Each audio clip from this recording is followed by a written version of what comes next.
കർണാടകയിലൂടെയുള്ള യാത്ര തുടരുകയാണ്. നമ്മുടെ സുഹൃത്ത് മുസ്തഫയുടെ ഫാമിൽ തന്നെ നമ്മളുള്ളത്. അപ്പോൾ ഇവിടെ നമ്മുടെ പപ്പായുടെ വിശേഷങ്ങളൊന്നും അറിയിച്ച് ഇപ്പൊ ഏകദേശം എത്രയായി ഈ തയ്യൊക്കെ വെച്ചിട്ട്? ഇതിപ്പോ നട്ടിട്ട് ഒരു 8 മാസം. ഇത് ഒരു ഇടവേളായിട്ട് അങ്ങനെ ചെയ്താണ്. ഇടവേളായിട്ടാ? ഇടവേള എന്ന് പറഞ്ഞു കഴിഞ്ഞാൽ ഇതിനുള്ളിൽ ആദ്യം ബീട്രൂട്ട്, ക്യാബേജ്, അപ്പൊ അതിന്റെ ഇടയിൽ കൂടെ വെറുതെ ഇതൊരു രസത്തിന് കൊടുത്താണ്. അല്ലാണ്ട് ഞാൻ കൃഷിയായിട്ട് ചെയ്തതല്ലത്. ഇതിപ്പോ എത്ര സ്ഥലത്ത് എത്ര പ്ലാന്റ് വെച്ചിട്ടുണ്ടാവും? ഒരു ഏകദേശം ഒരു 40 സെന്റോളം സ്ഥലത്ത്. 40 സെന്റ് വെച്ചിട്ടുണ്ടല്ലേ? 40 സെന്റോളം. എങ്ങനെ ഇവിടെ ഈ കാലാവസ്ഥയിലൊക്കെ ഉണ്ടാവുന്ന സംഭവം തന്നെ? കുഴപ്പമൊന്നുമില്ല, ഞാൻ ആദ്യം ചെയ്യാണ്. അപ്പൊ ഞാൻ വെറുതെ നട്ടിട്ടു. കാര്യം ഒരു വളം കൊടുത്തിട്ടില്ല, ആകെ കൊടുത്തത് ഒരു യൂറിയ മാത്രമേ കൊടുത്തിട്ടുള്ളൂ, വേറെ ഒന്നും കൊടുത്തില്ല. അത്യാവശ്യം വലിയ കുഴപ്പമില്ലാത്ത കായകള് ഓരോന്നിന്റെ മുകളിലും ഉണ്ട്. ഇപ്പം പറിക്കാണെങ്കിൽ തന്നെ ഏകദേശം 500 കിലോത്തോളം കായ ഇപ്പൊ പറിക്കാം. എങ്ങനെ വിപണി മാർക്കറ്റ് ഉണ്ട്? ഇപ്പൊ മാർക്കറ്റ് ഇപ്പൊ കുറവാണ്. ഇപ്പൊ ഇതിലിടയ്ക്ക് 23-24 റുപ്യ ഉണ്ടായിരുന്നു. ഇവിടെ ഒന്ന് പറിച്ചുകൊണ്ടായിട്ടുണ്ട്. 23 റുപ്യക്കാണ് ഒന്ന് കൊണ്ടുപോയത്. പിന്നെ ഇപ്പം ലേസം വണ്ടിക്കാർ വരുന്നില്ല, അവർക്ക് ലോഡില്ലാന്ന് പറഞ്ഞിട്ട് വരുന്നില്ല.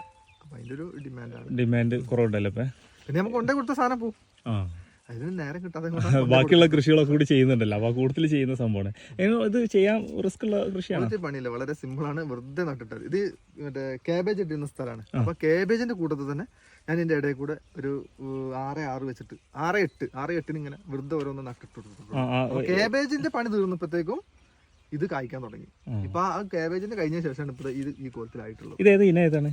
ഇത് റെഡ് ലേഡി ആണല്ലേ? റെഡ് കുഴപ്പമില്ലാത്ത മാർക്കറ്റ്, റീറ്റെയിലൊക്കെ കടയിലൊക്കെ ഉണ്ട്. മാർക്കറ്റ് ഉണ്ട്. ഇപ്പൊ ഇതിലിടക്ക് നമ്മളെ സുഹൃത്തിന്റെ തൊട്ടപ്പുറത്തൊരു തോട്ടുണ്ട്, അവിടെ 40 റുപ്യക്ക് വരെ പറിച്ചു പോയിട്ടുണ്ടായിരുന്നു. നല്ല റേറ്റ് വന്നിട്ടുണ്ടായിരുന്നു. അത് കുറച്ച് ദിവസം നിന്നിട്ടുള്ളൂ. പക്ഷെ ഇപ്പം പിന്നെ ലേസം ഒരു ഡള്ളാണ്. തമിഴ്നാട്ടിൽ നിന്ന് സാധനം ഇറങ്ങാൻ തുടങ്ങിയ ശേഷമാണ് നമ്മൾ കർണാടകയിൽ നിന്നുള്ള സാധനത്തെ കുറച്ച് ഡിമാൻഡ്. ഇതൊക്കെ പോണത് കേരളത്തിലല്ലേ? കേരളത്തേക്ക് തന്നെ കൂടുതലും പോകുന്നത്. അത് ഇവിടുന്ന് തമിഴ്നാട്ടിലേക്കോ അല്ലെങ്കിൽ കേരളത്തിൽ കൂടുതൽ വണ്ടിക്കാരൻ കാണുന്നത് കേരളക്കാരാണ്. അവർക്ക് കൊടുത്തു വിടുകയാണ് ചെയ്യുന്നത് അല്ലേ? ഓക്കെ. പിന്നെ ഇത് കോഴിക്കോടിലേക്കൊക്കെ കയറ്റാം. കോഴിക്കോടിലേക്ക് കയറ്റും, ബോക്സ് ആക്കിയിട്ട് കയറ്റണം. അപ്പോൾ ബോക്സ് റിട്ടേൺ തിരിച്ചു വരൂല. അപ്പോൾ അതുകൊണ്ടാണ് കോഴിക്കോടിലേക്ക് കയറ്റാത്തത്.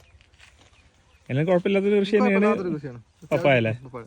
പണികളും കാര്യമായിട്ട് വരുന്നില്ല. എന്നാൽ ഇവിടെ ആകെ ഇതിന് വൈറസ് എന്ന് പറഞ്ഞാൽ മുകളിൽ ഇലന്റെ തൂമ്പുണ്ട്, ചുരുണ്ട് വരുന്ന ആ ഒരു രോഗം മാത്രമേ ഉള്ളൂ. അത് നമ്മളൊന്ന് കൺട്രോൾ ചെയ്താൽ മതി. മരുന്നുണ്ടായിനൊക്കെ മരുന്നൊക്കെ അടിച്ചു കൊടുക്കുകയാണെങ്കിൽ പെട്ടെന്ന് മാറാവുന്ന രോഗം തന്നെ ഉള്ളൂ.